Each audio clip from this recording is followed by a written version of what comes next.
Hi guys, I'm Rihanna. And I'm Francis of Financially Flair.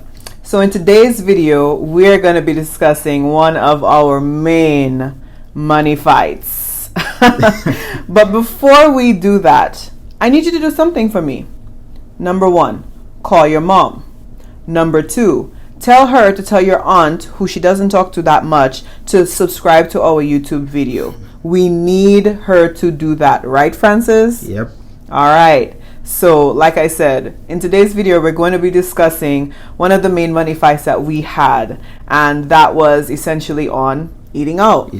You know, we just couldn't get it together. We weren't on the same page with this ideology, and so.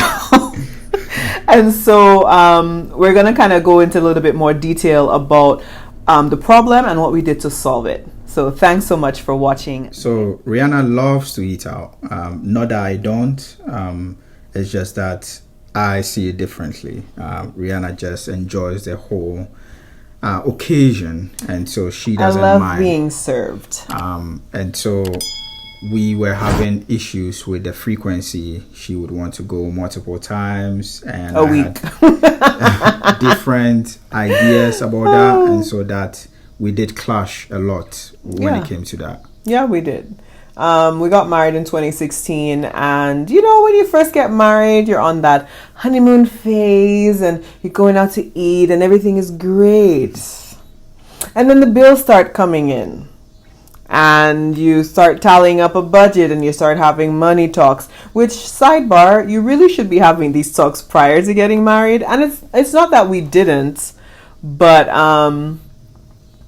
I don't think we were quite on the same page as maybe we thought we were. But whatever, growing pains, right? So I think at that time we were spending roughly about $350 a month on eating out. This is not including our grocery bill. Yeah. So it was a lot. Yeah. I can agree. I can attest to that information. Yeah. You know, so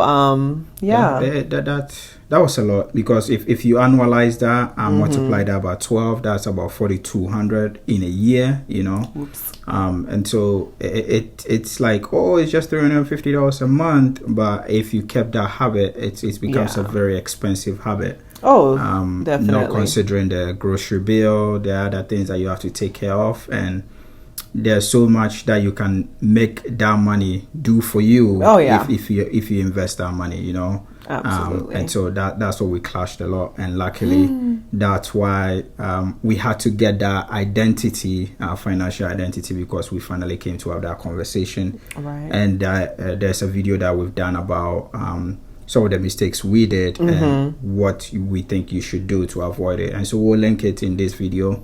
You may want to take a look at it, because it was from that conversation that we actually got a financial identity in terms of how we wanted to move when it came to money. Yes.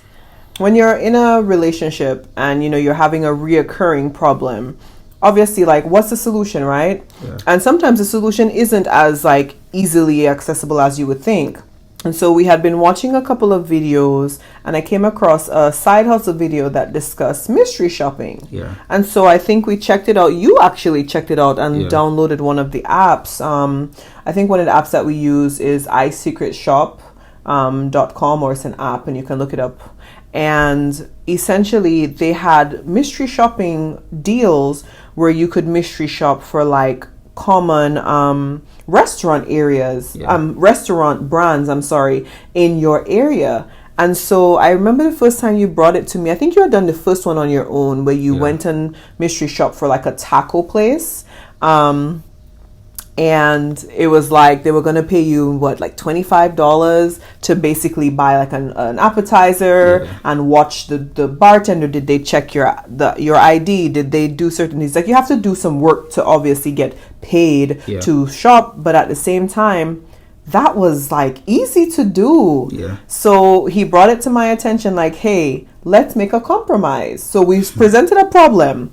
We were fighting about eating out all the time. Yeah. Now you presented a solution. It was like, let's compromise. We can eat out, but only on these certain days and only when it's a shop. Yeah. So of course at first I was like, but variety, but then I had to grow up and I was like, listen, if I want the best of both worlds, I want to still enjoy time with my husband and eat out and also save money so that we don't A, have to keep arguing about this, but B, so that we can actually save money. It was an expensive habit. Yeah.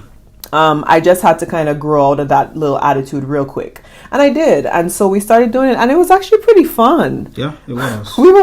We were going out to eat a lot because it was like the shops were so frequent.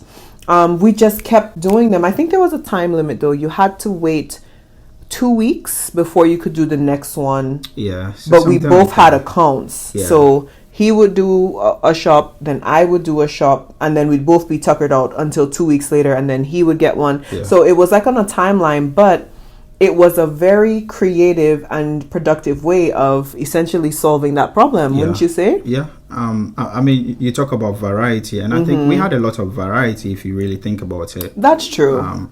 We had a lot. We went to places we probably would never have taken the time to check out. Very true. We did not know they even existed.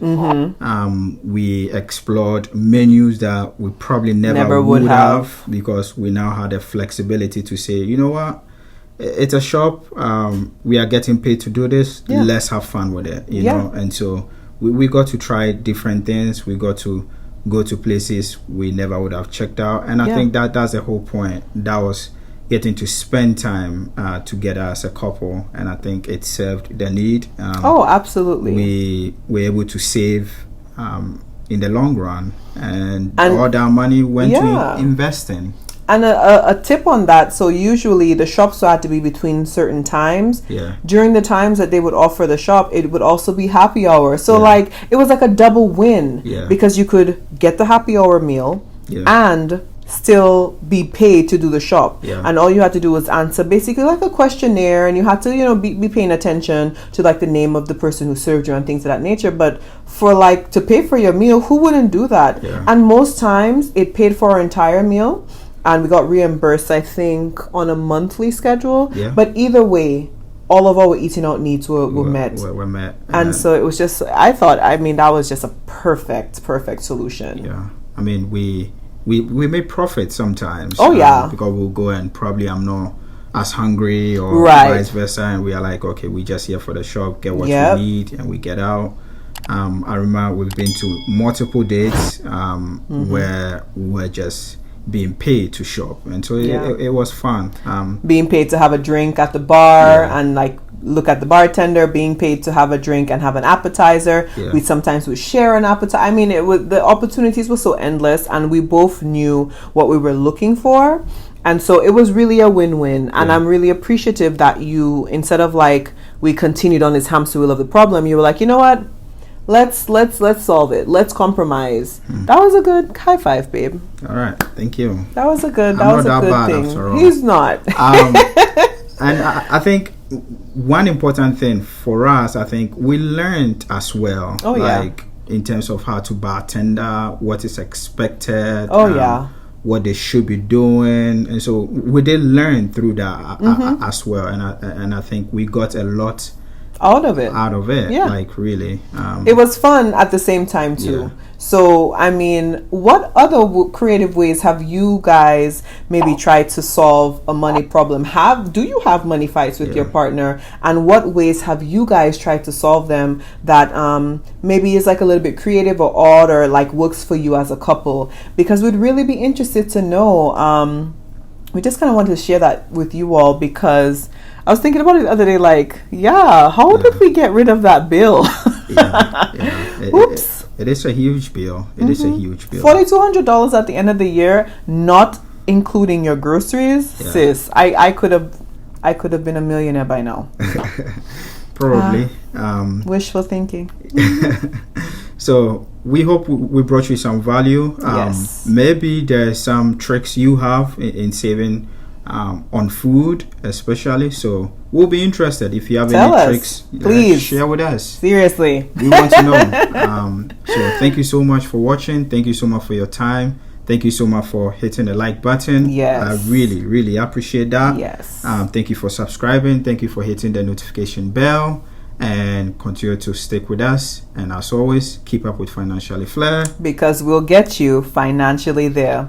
Bye, guys.